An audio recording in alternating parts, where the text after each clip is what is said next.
We are here at Dice Tower Con with Ken Shannon, Howdy. designer of Adventure In, a game from Grey Fox Games and Samurai Sheepdog.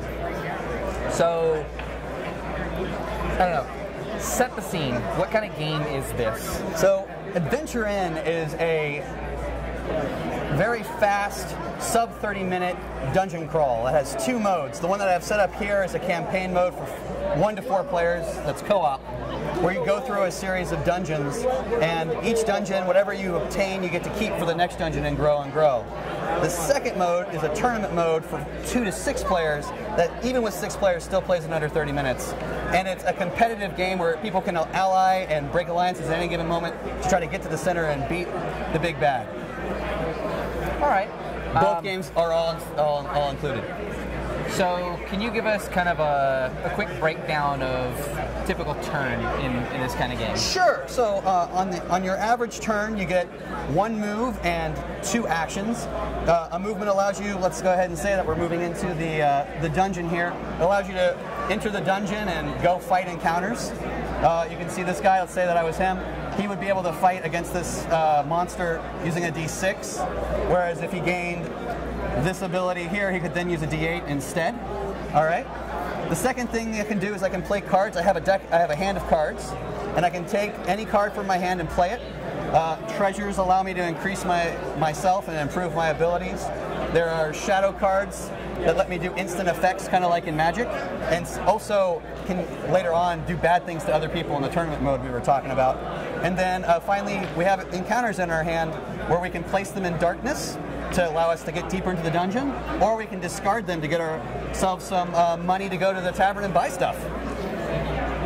Okay, so as we're moving through the dungeon, you mentioned darkness. What does darkness, I guess, represent, or what does it do? So all these locations are representative of encounters and places to go and experience.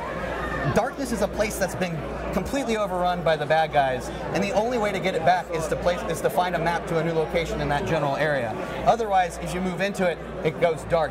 You end your turn, and then on the next turn, at the start of your next turn, if it's still dark, we reveal cards from the top of the deck, and any of these shadow bad cards hurt everyone in the dungeon. Basically, a massive wave of badness happens to everyone from the overlord of the dungeon. Okay. I see right here we've got a progressive track. Sure, yeah, that's great.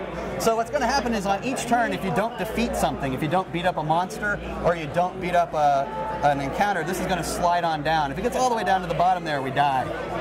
So in order for us to keep this from sliding down, we have to defeat things, and whenever you defeat an encounter, you can choose to either level up, which gets you more powerful toys later in the game, or you can reset this track to the front. So there's a speed time element to the game where the dungeon's slowly collapsing in on itself. So that's one of the aspects of the dungeon is the dungeons tend to take only 20 to 40 minutes each one, no matter what. So are we trying to clear the whole dungeon out, or is there like something we're looking for? It's a good point. Up here in one of the top of this particular dungeon, for example, each dungeon's different. So for example, in some dungeons, there might be the big bad and he's running from you and you have to try to catch him. In this particular dungeon, in one of these top 3 cards is a bad guy. I'll go ahead and flip him. This random guardian. And what happens is on the back of each of the dungeons is a guardian. And we randomly take the guardian and we place it in the location, and then we have to defeat that big bad to win. Some dungeons say defeat the big bad, or some dungeons say get out before the big bad gets you. Each dungeon gives you its own objectives. In the tournament mode, which I'll show at the end, everyone's just trying to get to the center and beat the big bag first. So it's a much faster game with 6 players. You are just basically all running in at each other and bam, bam, bam. And you might be next to me and we might ally, which makes the other 2 guys across the table from us want to ally against us, as an example. Well, he's got a card right over there, and there's this card here. Do they, I know they've got different abilities. Do they actually have like different powers that they can use? Sure they do. So they have, each character has different types of ways to fight things. So for example, he would use a D8 where he can't even fight this encounter because he doesn't have the ability to. But on top of that, this guy has a special ability. Whenever he's holding a weapon, gets an extra +1 to his rolls, whereas this gentleman, whenever he discards 2 cards from his hands, he can prevent a wound. If you fail, you turn your card 90 degrees, and that's how much health you have left. If you get to 0, if you get to an empty vial, you die. If you die, you flip over, and now you're the other guy on the other side.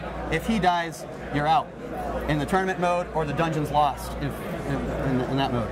On top of that, if you defeat the dungeon, at the end of it you get what's called spoils. One of the spoils you can get is you can actually gain special abilities for your character, and as you go into the next dungeon you'll have new abilities. So for example, he's a berserker, so when he gets a second level ability, he can basically get a +2 by taking a wound to his next set of rolls. And then if later on, when he goes into the later dungeon, he can go ahead and gain, every time he defeats a monster, he gets a whole extra action, as an example. So everybody gets toys to level up in the campaign mode to become more and more powerful as they go through the dungeons.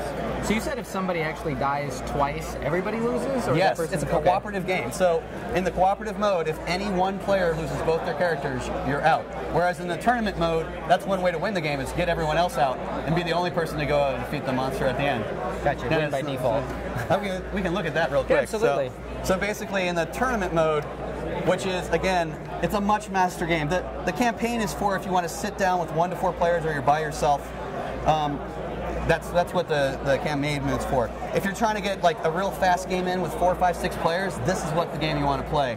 Everybody sits down, their characters, the board is set up in less than a minute. You can play the game, you can start the game less than 2 minutes after opening the box. And players just have to defeat 3 encounters to get to the center. But there's a few tricks. When you go to floor 2, both people can show up and work together to get to the center, so you form alliances. That's the first thing that happens. Secondly, as soon as someone defeats something, they gain a level, and everyone else gains extra actions. So there's a speed-up mechanic. And the third thing that's really neat about this is that if someone shows up, this game was designed to work with role players. So when a role player is like, hey, everyone's not here, let's do something, and you and I sit down to play, and then let's say someone shows up, the game's designed so that you can just spread open, a new person shows up, and since they get extra actions, they can immediately play the game. So the game's designed to expand, so it can expand and contract as we're waiting for your friends. And that's I think, a key component, because that way you can start a game not worrying about if everyone's here. And if they show up in the middle of the game, who cares? They show up and they're in the game. They can actually be fully involved within one turn. That sounds really cool. So let's say I wanted to actually get a copy of this. How would I get one? That's a great question. We're going to be kickstarting this in late summer, early fall. It's obviously in conjunction with Gray Fox Games and Samurai Sheepdog. And that's how you'd get it. The kickstart should start within this year. So. Okay. So what sort of price point are you guys aiming for? That's an excellent question. That's going to depend on a number of things. We have an expansion, which I haven't shown here. The decision on whether that's going to be incorporated in the main game or not hasn't been made. So we're looking at a price point. They'll kill me if I say a specific number, but I'm going to guess it's going to be a low to mid-priced game. Okay. So somewhere between the $20 to $35, depending on what the components are and the pieces, and somewhere in there is my guess.